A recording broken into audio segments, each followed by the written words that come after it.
बिस्मिल्लाहिर्रहमानिर्रहीम अस्सलाम वालेकुम। सेकेंड ईयर की केमिस्ट्री स्टार्ट की हुई है। पहला लेक्चर था जिसमें ऑर्गेनिक केमिस्ट्री का थोड़ा सा ब्रीफ इंट्रोडक्शन हमने पढ़ा था और ऑर्गेनिक कंपाउंड के बारे में पढ़ा था। आज उसी की थोड़ी सी एक्सटेंशन है, सेकंड लेक्चर है which is about features of organic compounds. Organic compounds की खसूसियात क्या हैं?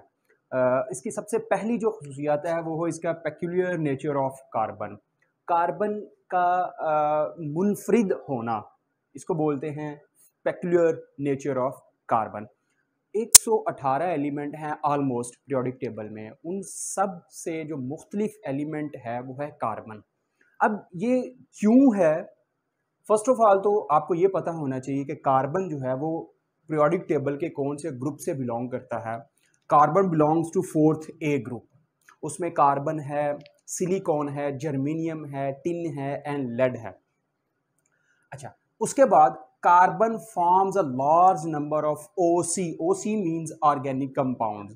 कार्बन जो है वो बहुत से कंपाउंड्स बनाता है, मिलियंस के हिसाब से कंपाउंड्स हैं कार्बन्स के।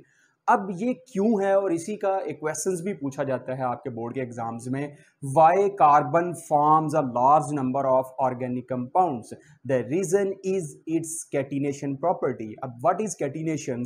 कैटिनेशन है self linking property of an element.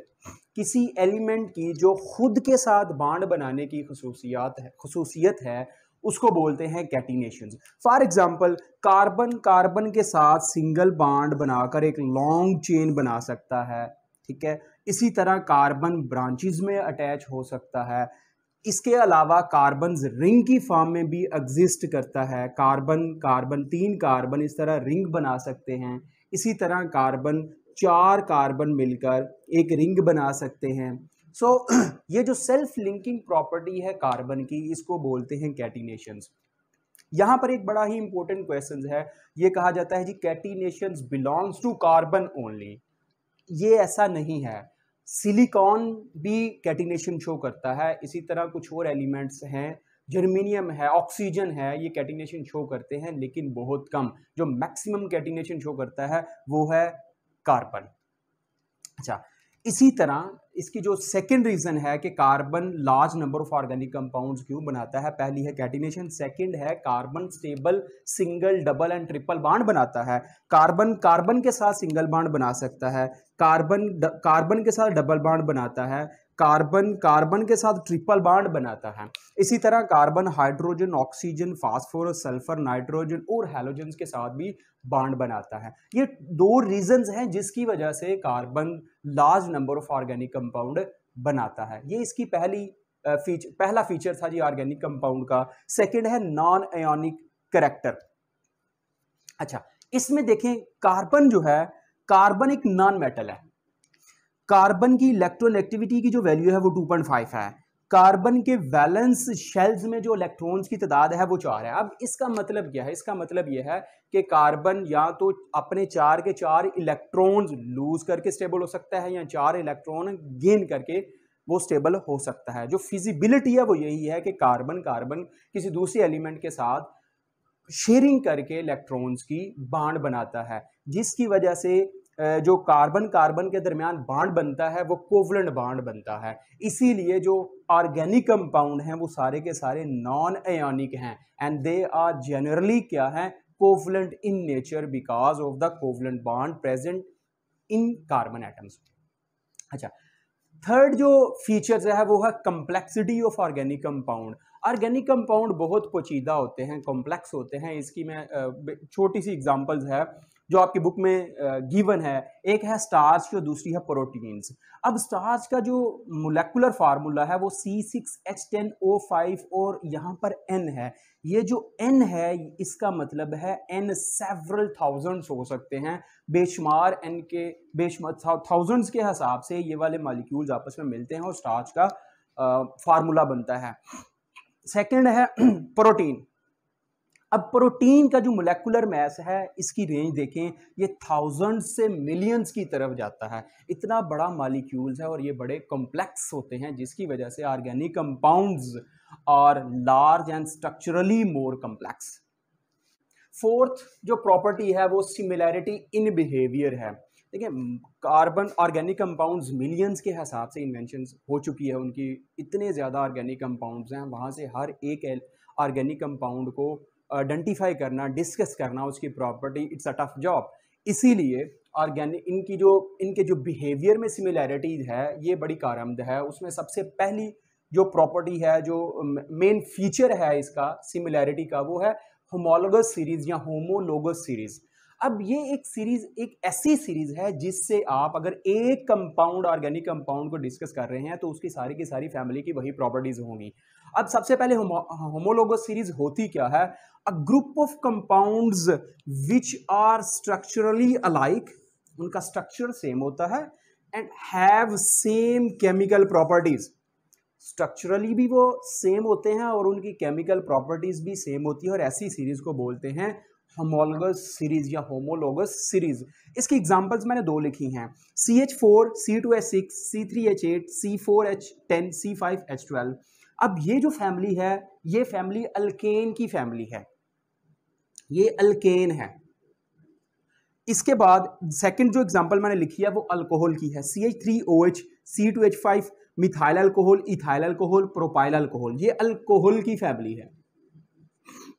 अब देखें इंटरेस्टिंगली हर दो कंसेक्यूटिव जो कंपाउंड हैं ऑर्गेनिक कंपाउंड, ये एक दूसरे से डिफर करते हैं CH2 की बेस पे, कि इन दोनों के दरमियान जो फर्क है वो स्ट्रक्चरली CH2 का है, इन दोनों के दरमियान CH2 CH2 CH2, so structurally they are differ by CH2 group. And जो सेकंड प्रॉपर्टी है वो इसकी है कि हर दो कंसेक्यूटिव ऑर्गेनिक कंपाउंड्स के दरमियान जो मोलेकुलर डिफरेंस है वो है 14। फॉर एग्जांपल अगर CH4 है तो इसका मॉलिक्यूलर मास होता है कार्बन 12, हाइड्रोजन कितने हो जाएंगे 4, 12 प्लस 4 कितने हो गए 16 इसका आ गया, C2H6 ये होगा 30। अब 30 और 16 का जो डिफरेंस है वो है 14। इसी तरह हर दो कंसेक्यूटिव ऑर्गेनिक कंपाउंड का जो डिफरेंट होगा मोलेकुलर मास में वो 14 होगा। सिमिलरली आप अल्कोहल्स में भी ले सकते हैं। अब देखें अगर आपने एक कंपाउंड ऑर्गेनिक कंपाउंड अल्केन या अल्कोहल को स्टडी किया है तो इनकी जो प्रॉपर्टीज होंगी वो देखें सेम जनरल फार्मूला होगा, CnH2n+2, CnH2n+2। इसी तरह अल्कोहल का जनरल फार्मूला क्या होगा, ROH। ठीक है, अब सेम मेथड ऑफ प्रिपरेशन है। अगर एक को प्रिपेयर कर सकते हैं एक मेथड के साथ तो आप सेकेंड भी प्रिपेयर कर सकते हैं उसी मेथड के साथ। इनकी केमिकल प्रॉपर्टीज सेम होती हैं जैसा कि हमने अभी उनकी डेफिनेशंस में भी पढ़ा। सो इस होमोलोगस सीरीज से हम ये आइडेंटिफाई करते हैं कि ऑर्गेनिक कंपाउंड अगर मिलियंस में हैं तो अगर आप एक ऑर्गेनिक कंपाउंड को डिस्कस कर लें तो आप उसकी पूरी फैमिली को डिस्कस कर सकते हैं। The fifth point is isomerism. अब ये जो आइसोमरिज्म है ये तीन बेसिकली वर्ड हैं, आइसोस, मर्ज एंड इज्म। आइसोस का मतलब होता है सेम, मर्ज का मतलब होता है यूनिट्स, इज्म का मतलब होता है फिनोमिना। अच्छा, ये एक ऐसा फिनोमिना है जिसमें सेम यूनिट मिलकर एक बहुत बड़ा कंपाउंड बनाते हैं। जैसे फॉर एग्जांपल आइसोमर्स हैं। अब आइसोमर्स एक ऐसे ऑर्गेनिक कंपाउंड होते हैं जिनका मॉलिक्यूलर फार्मूला और मॉलिक्यूलर फार्मूला सेम होता है लेकिन स्ट्रक्चरल फार्मूला और उनकी प्रॉपर्टीज डिफरेंट होती है, उनको हम लोग आइसोमर्स बोलते हैं। और इस प्रोसेस को, इस फिनोमिना को क्या बोलते हैं, आइसोमरिज्म्स। अच्छा, इसकी एग्जांपल देखें, मैंने ये इथाइल अल्कोहल लिखा है CH3CH2OH और इसी को मैंने लिखा है CH3CH3O। ये ईथर है, ये अल्कोहल है, दोनों डिफरेंट फैमिली से बिलोंग करते हैं लेकिन इनका मॉलिक्यूलर फार्मूला देखें। अगर मैं मॉलिक्यूलर फार्मूला लिखूं, यहां कार्बन 2 हैं, हाइड्रोजन कितने हैं 6 और 1 ऑक्सीजन है। इसी तरह ईथर में भी 2 कार्बन, 6 हाइड्रोजन और 1 ऑक्सीजन है। अब इनका मॉलिक्यूलर फार्मूला देखिए सेम है लेकिन स्ट्रक्चरल फार्मूला डिफरेंट है। सो ऑर्गेनिक कंपाउंड्स जो हैं वो आइसोमरिज्म का जो फिनोमिना है वो शो करते हैं। Second point is rates of organic compound. Generally इनके जो रेट्स हैं वो स्लो होते हैं जिसकी वजह से जो यील्ड है, जो प्रोडक्शन है वो भी कम बनती है। अब इनकी रीजन क्या है, इसकी रीजन क्या है, मोलेकुलर नेचर। ये क्योंकि बड़े मिकदार में होते हैं, ह्यूज नंबर ऑफ एटम्स होते हैं इनमें, इसलिए इनके दरमियान जो बॉन्ड की ब्रेकेज है वो स्लो होती है, जिसकी वजह से जो यील्ड है, जो प्रोडक्शन है, वो भी कम बनती है। लास्ट पॉइंट है जी सॉल्युबिलिटी। सॉल्युबिलिटी देखें, एक जर्नल जो रूल है, लाइक डिसॉल्व्स लाइक, कि एक जैसी चीज़ों में ही डिसॉल्व होती हैं। पोलर जो है वो पोलर सॉल्वेंट में ही डिसॉल्व होते हैं, नॉन पोलर में ही डिसॉल्व होते हैं। जैसे जो ऑर्गेनिक कंपाउंड है ये इनसॉल्युबल हैं वाटर में। क्यों वाटर में इनसॉल्युबल हैं? क्योंकि वाटर एक पोलर ऑर्गेनिक कंपाउंड है। ये सॉल्युबल हैं बेंजीन में, ईथर में, पेट्रोलियम में। क्यों? क्योंकि ये सारे के सारे क्या हैं? ये नॉन पोलर हैं। Thank you so much.